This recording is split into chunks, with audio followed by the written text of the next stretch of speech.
welcome to episode 1 of my Parliament Omaha Bankroll Challenge.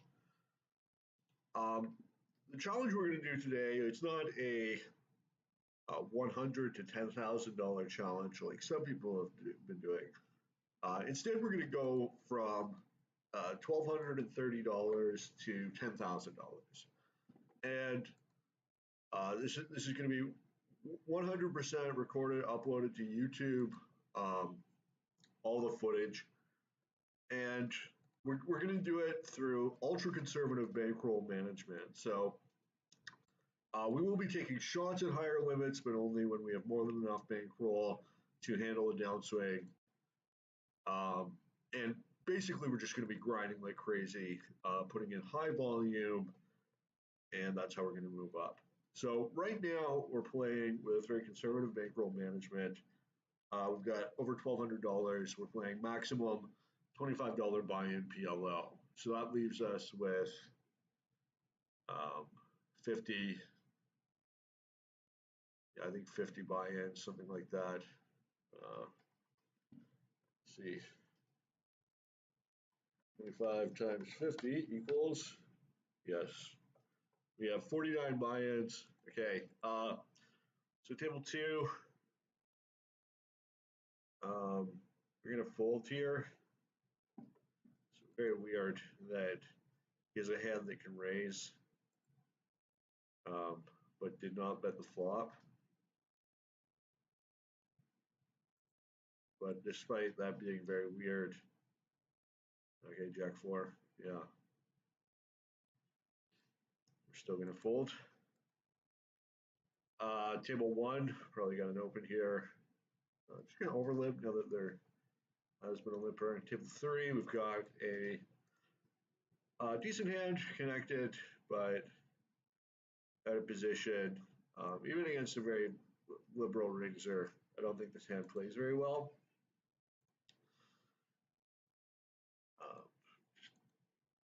Sit out this 3-handed game here.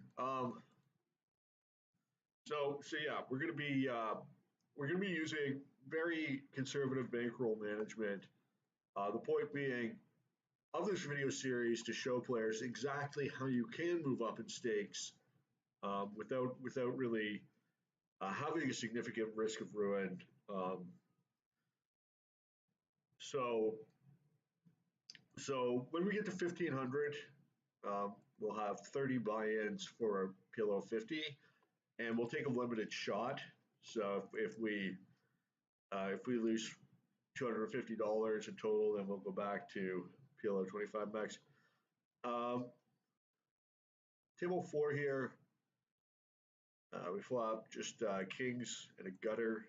I think it's a profitable spot to c-bet.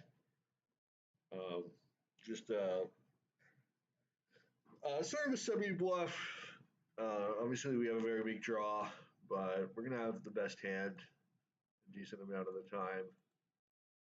And we got some outs when we're behind.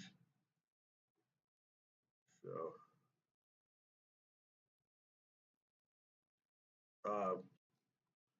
I'm going to be playing on the Chico Network. I'm on sports betting right now. They have decent games. I have one advantage, which is I'm in Southeast Asia right now. So it's 9 a.m. my time. I'm just getting up, productive, healthy, normal member of society, waking up in the morning, getting ready to go for work. And it's 9 p.m. for the majority of my opponents, I presume. So, they're getting tired. They've had a long day. I'm fresh. It's morning. Haven't really had many opportunities to get too tilted just yet.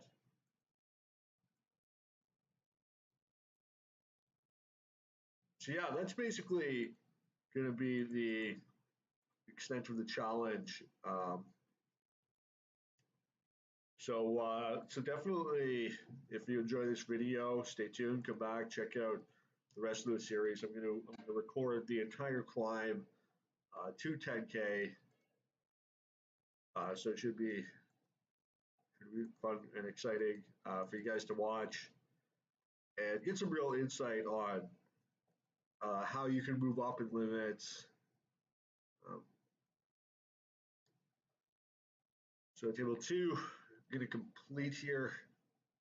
This is an all right hand, even though it's Badoogie, even though it's rainbow. And you can see I flop the nuts with a modest redraw. SPR is quite high. SPR, of course, standing for stack to pot ratio.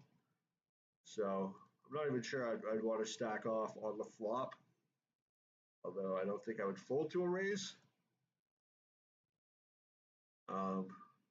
This turn card, it's not the greatest turn card, although my hand quote unquote improved.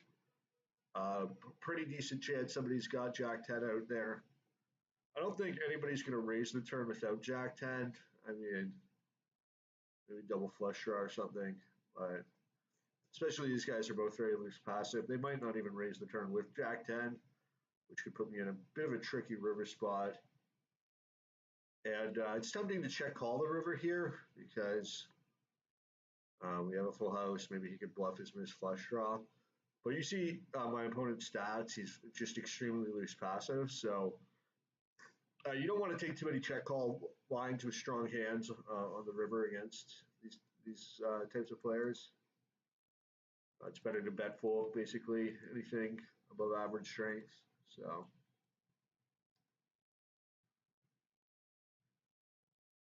one thing you can note is I don't have auto rebuy on. You see here, I'm sitting on the 40 big blind stack.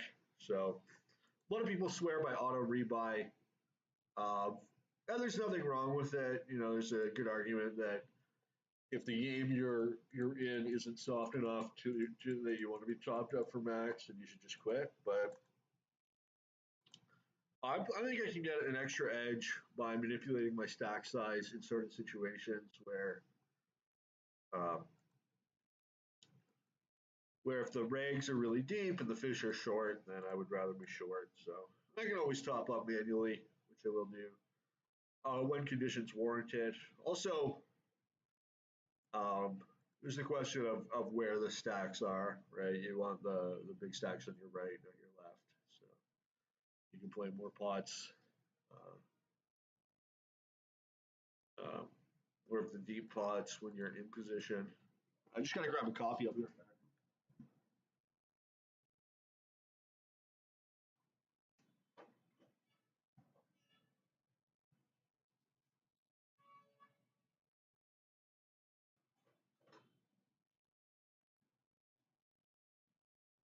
On my second pot of coffee of the day.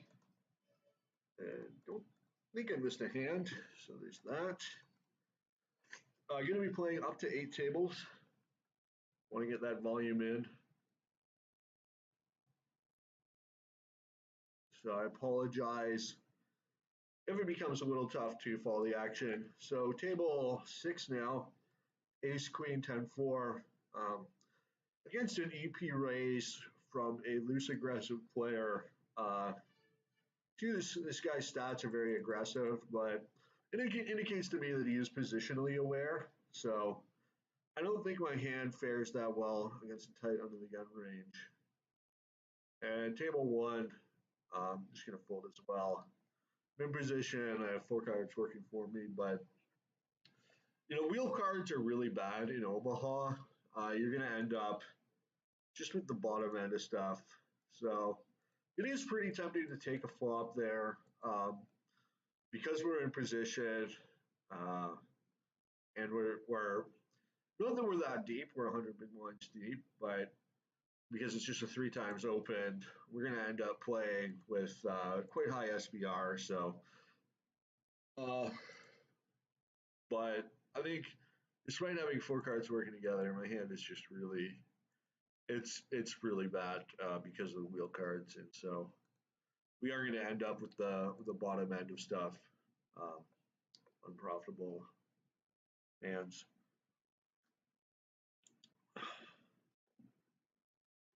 One thing I'm trying to do, weakness of mine, is checking the lobby too much. You don't really need to check the lobby any more than every 15, 20 minutes.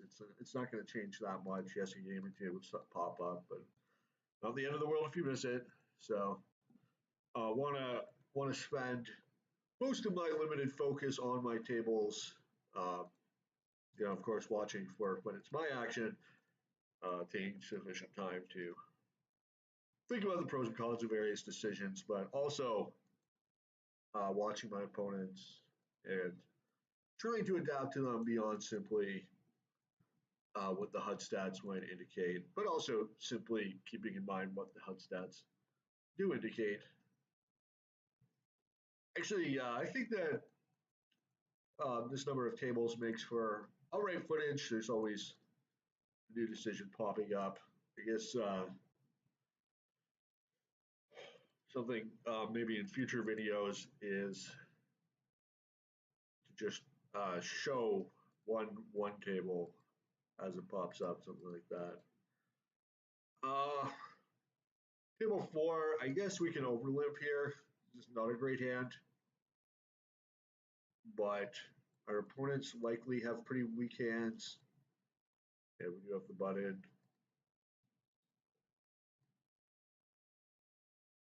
And here we flop middle pair open-ended, which is an okay flop, a reasonable flop, not a great flop. And I'm definitely going to check back here, 4-way, 5-way even. We got 8 nut outs, that we'd love to see on the turn. We would hate to get check raised. We're not going to be able to take down the pot very often, 5-way. No. Okay, so here, 1, 2, 3.5 to 1, let's say. And we have 6 nut outs. We might have some hidden outs. We've probably got some hidden outs, but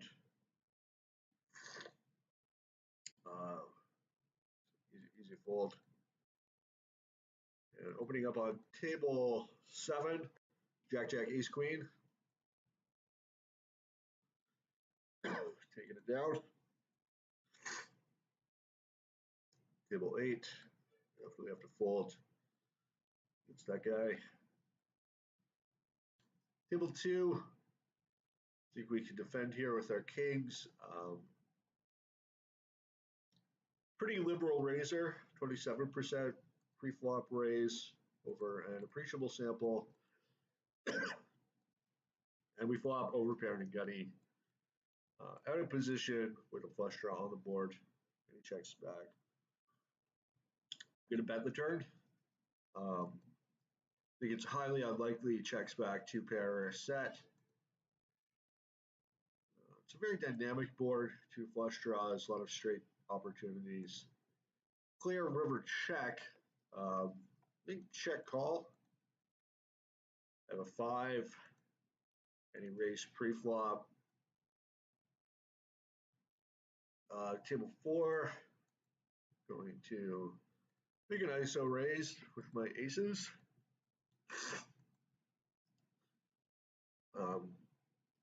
Doesn't look like a good spot to overlimp, trying to limp pre-raise. You can see that none of these guys really like to raise before the flop, though this player is an unknown. With strong aces, we have a nut suit. There's some connectivity with our middle cards, and then we flop top set. Oh, already reached my 8-table max. A shame, that table looked good. I think I'll quit this table, which looks quite mediocre. So it's only a question of what to bet. We do have to bet. Get to bet. We just have to bet. We get to bet. You don't want to give a free card when you have a hand like top set. I remember playing No Limit Hold'em. One of the first times I played 5-10, and this guy he flopped top set kings, multi-wave pot, checks it down to the river. So the guy makes a straight, and then they go all in. So yeah, you want to get action on your big hands. but just checking in and giving free cards to the field is not a good way to do so. I think when you flop top set and hold up, yeah, you usually have the deck crushed, but better to just take the pot down, especially multi-way. That being said, yesterday I did have a spot where in a micro hold'em tourney where I checked back, just trips on the flop, not even a set, and I turned a boat, and my opponent semi-bluffed into me, and then he hit his straight on the river, so that was pretty sweet. Table 5, this was a mistake here. Open limping, not a misclick, just a misplay. Definitely not a play you want to make. Fine to open limp a stronger hand, but not a weak hand like this. This is how it's going to go every single time. You're going to call the raise, and then you're going to be fine against a really passive opponent, but not against a reg. Four-way, I'm going to check back on Jack High Flush.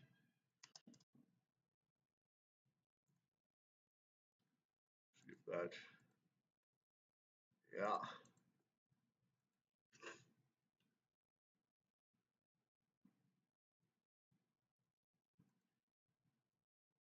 And this another table check you get rid of. This one's okay. This one's quite questionable. This table's okay. Okay. Questionable. Okay. Okay. Okay. Yeah, we'll play it out for a bit. 50 cents here, 3.5 to 1. I think we can call mostly trying to spike a jack. It's actually quite a complicated flop. 3 to 1, but we're out of position and all our outs are very non-nut, except for, yeah, all our outs are non-nut, so. I think it's okay to fold. I would have hit a call.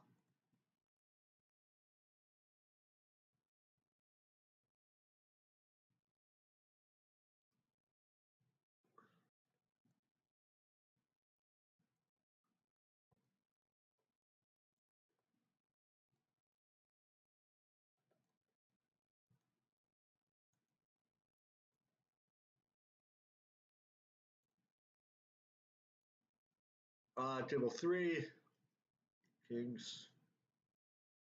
See if we can peel here. Mostly just trying to flop a king. Straight flush.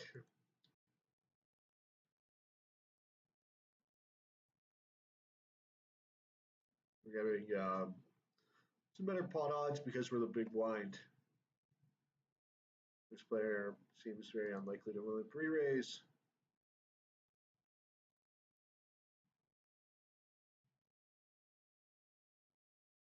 And we'll fold if he continuation bets the flop, or if this player bets the flop. Unless he bet like a very small amount, then any sort of half pot or higher bet, and we'll surely fold. We don't really connect with this flop. We do have open-ended. Table 5 folding bad kings under the gun. Table 7, we're going to be over limping here. Call the raise. But it will top up. Table looks quite good.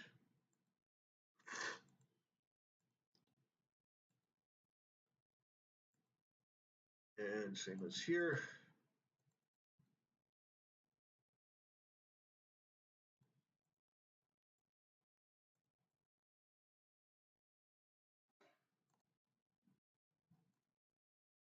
Got 8 tables going now, so good volume. It's pretty important if you want to succeed in poker. So long as you're not simply playing tables for playing tables' sake. I mean, you got to be able to handle all 8 tables as well. Table 6, my opponent leads out.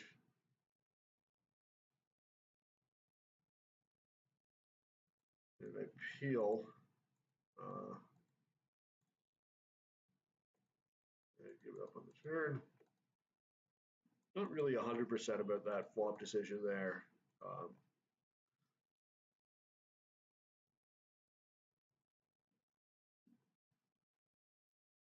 Table 8, flopping top pair on very dry board. And we're going to make a half pot continuation bet. Three-way. Definitely wouldn't bet four-way. And I'll check fold that turn and check fold that river.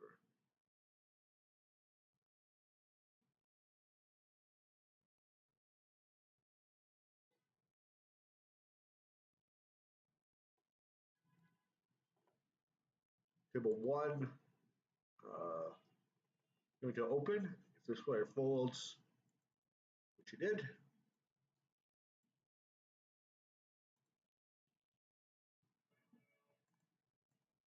If I get 3-bet, I will pass. Not a great hand for calling 3-bets, in my opinion. And I'm just going to check back. So I wouldn't hate a C-bet. I think checking back is fine. Our variance play. We are three-way. It's a pretty dynamic board.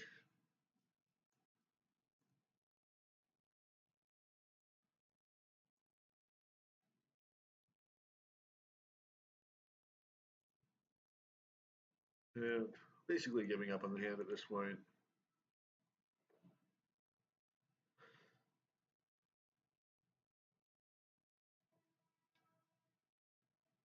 Table 5, we're going to get involved with 9s and 3s.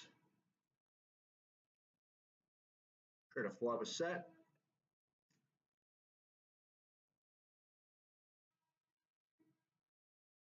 Table 3, kind of a borderline open from what's effectively middle position. Face a 3-bet. And I think it's fine to fold. Aside from flopping a jack, we're not going to be happy out of position against this aggressive regular.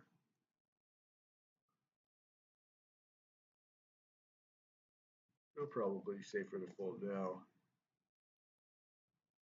Table 7, we flopped the second nut flush, and mass multi-way, we bet this flop. Player calls, and turn goes check, check. Then we check again, pots it. We fold.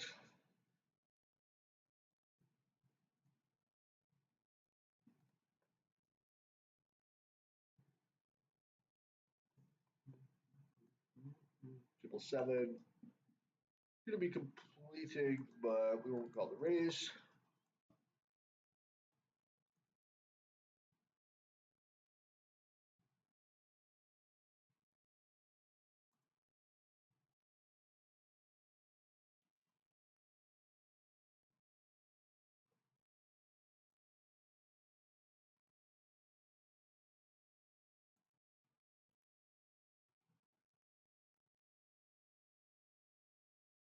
Not really too many big pots so far. You get about 500 hands an hour, 8 tabling. A good way to get some volume in. Here we flop, top pair, and double gut shot, backdoor spades. I think we have just enough where we don't want to be check raised. Could maybe fold the turn as well. Happy to show down on the river.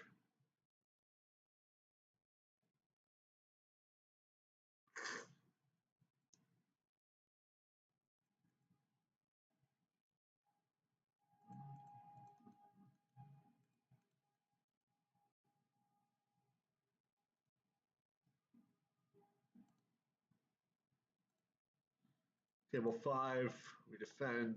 a pretty weak hand, blind versus blind, and have to give it up on that flop. I think the call's fine. This player is probably raising out of the small blind very liberally, and we're getting 2-1 on the call in position.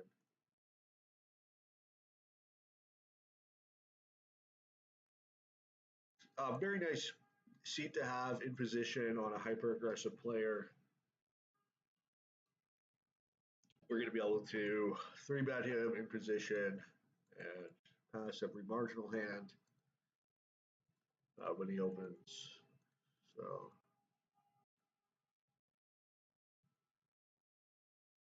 as for our 3-betting strategy against him, mostly really strong hands that have good raw equity as well as playability.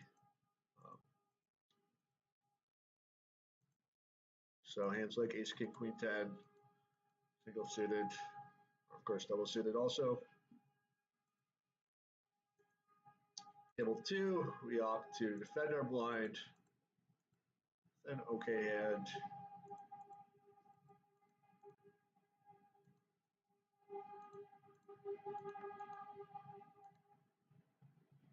Maybe fold the flop.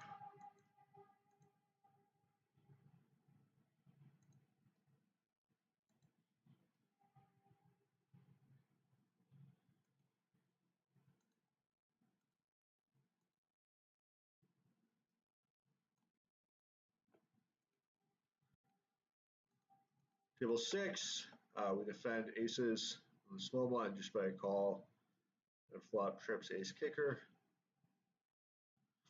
And do go for the check raise.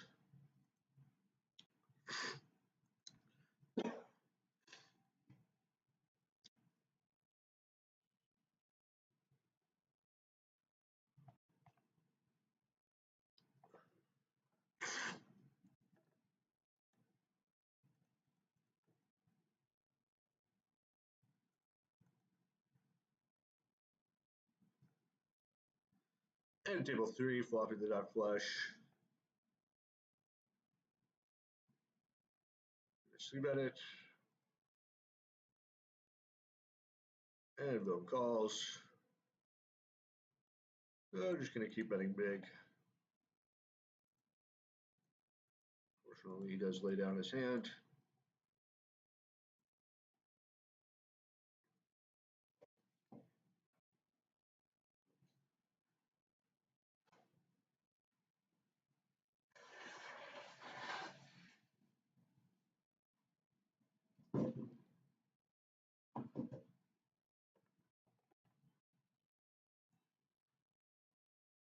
So basically, I want to be grinding all day today.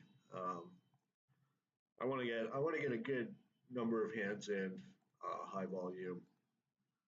It's the best thing to do if you want to move up. You know, if you're beating the games, if you have the ability to beat the games, you just got to put in the hours, put in the volume, and it's also a good way to improve because after your sessions, you can go over, look for spots where you made mistakes, where your opponent made mistakes.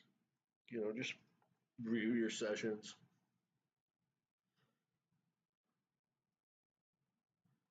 And you know, learn, grow as a player. Table 3, got a pretty conservative raiser and a very loose player here. Should I call? And I'm going to check fold the flop. I wouldn't mind a pre-flop fold either, but basically calling to try to flop top set and then with a big pot. Table 1, so just call.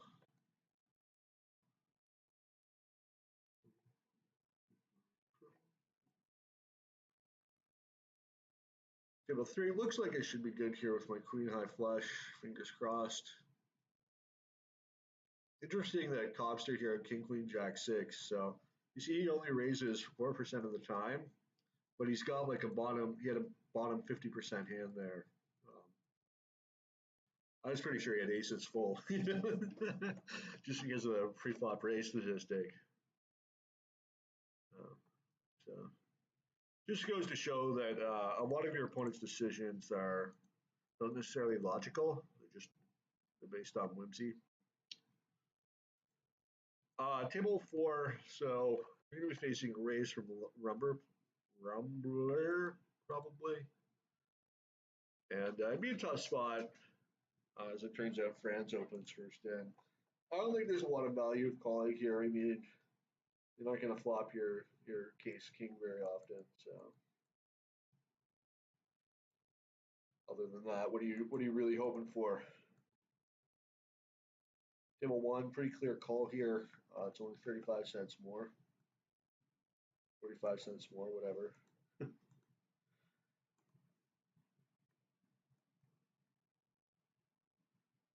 Double suited aces.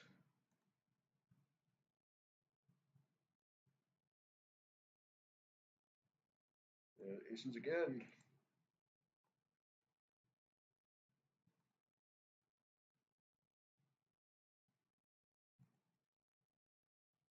Kind of sucks raising out of the small blind, but our hand's just so premium. And Rumbler could back raise. It's possible, unlikely, possible.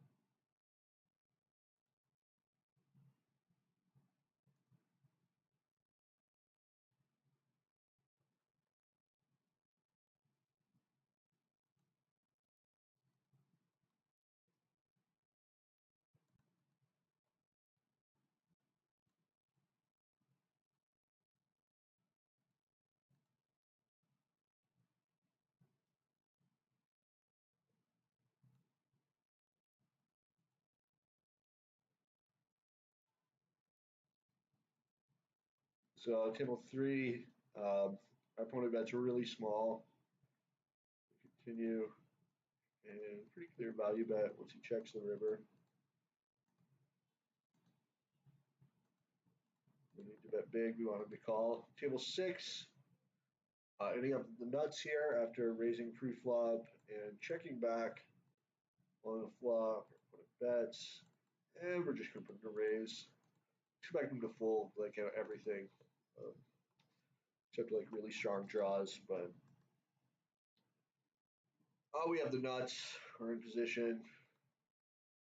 Let's go, right? Table 7, flopping top 2.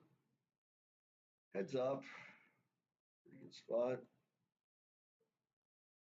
Table 1, pretty clear defend here. And flopping gutty, gonna go ahead and check fold.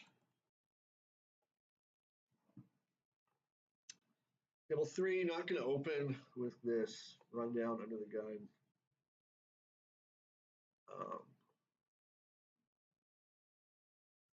So I want to keep my under the gun range fairly tight. Don't want too many marginal hands sneaking their way in there.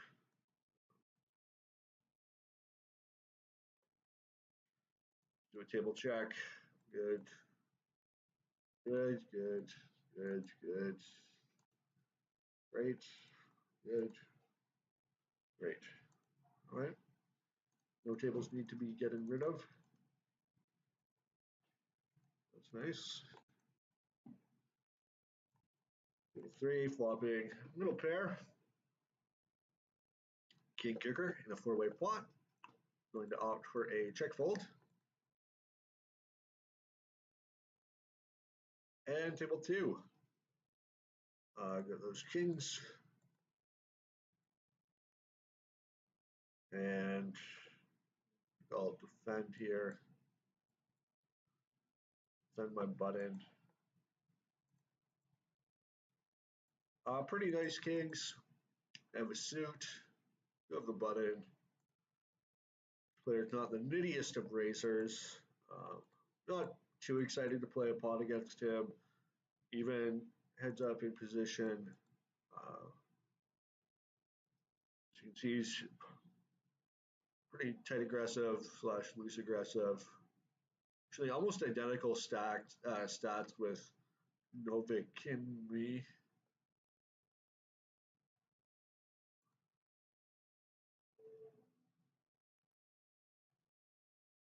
I can see a peel here.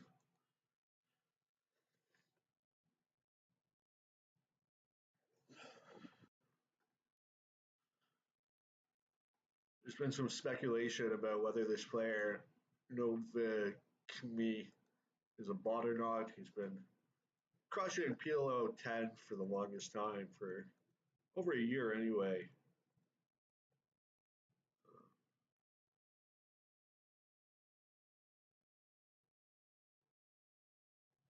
Table 5, going to open up with ace, queen, jack 3, double suited. And just going to check my option. Table 6.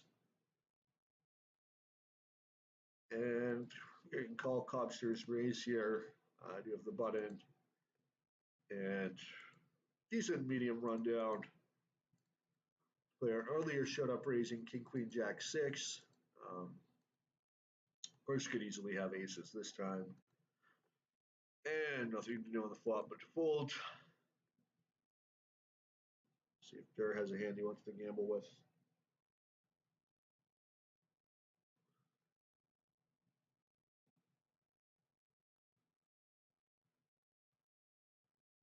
Anybody ever wonder if like Durr was just a run good whale? Just his run good lasted forever. I mean, he makes some crazy plays, you know. Interesting to see the result of this hand. It looks like the money is going to be going all in. Going to be getting 5-1 on the payoff. So hard to see Durr folding here. But who knows? I'm chasing hearts. Yeah, so this time Cobster had something a little more in line with what his stats would indicate. Flopping an inside wrap in hearts. We can peel here, even though we've only got 8 nut outs, but stacks are still quite deep relative to the money. Could go in. The 3 just makes my straight possibilities go even further. Unfortunately, I miss and must fold to a river bet or check if he checks. Definitely not going to want to bluff. As it turns out, I didn't have to. But I think just bluffing there would be a very bad idea. Dylan's shown considerable strength, and he'd easily be checking a strong hand.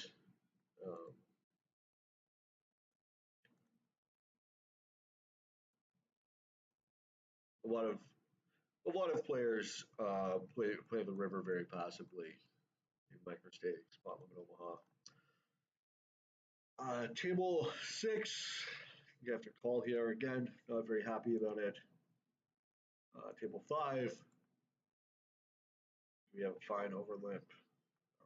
Probably this player is mostly limping crap because he raises so aggressively and folding. I think Nova can be c-bets very liberally, even 4-way.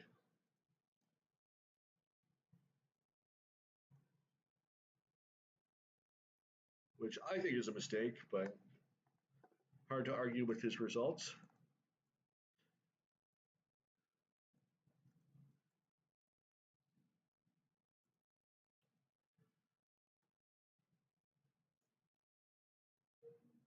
Table 8 can 3-bet fold as well. Allow for the low variance play. Invite the small blind into the pot. And we flop top trips, king kicker, 4-way. It leads to ace deuce. But SPR is kind of low, so think about it. Might still be able to get away from this hand. Maybe not. They could like overvalue ace queen here.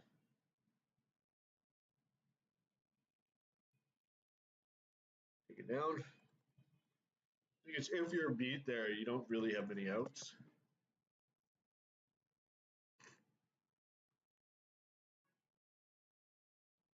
All right, we're going to take a quick break, and then I'll come back with part 2 of this video. So thank you for tuning in. Please follow the rest of the Bankroll Challenge and subscribe to my YouTube channel. Share this video on Facebook, Twitter, social media, Reddit, anywhere. You know, if you're you're that one guy in 500 that's rocking G plus, post it up there. Thank you for tuning in. And if you have any questions, about PLO in general, poker in general, being a professional gambler, or about specific spots in this video you'd like me to go into some more in-depth analysis of my play, feel free to post in the comment section. And thanks for tuning in. Please come back, check out the rest of the series, or part 2 of this video, which will be up shortly as well.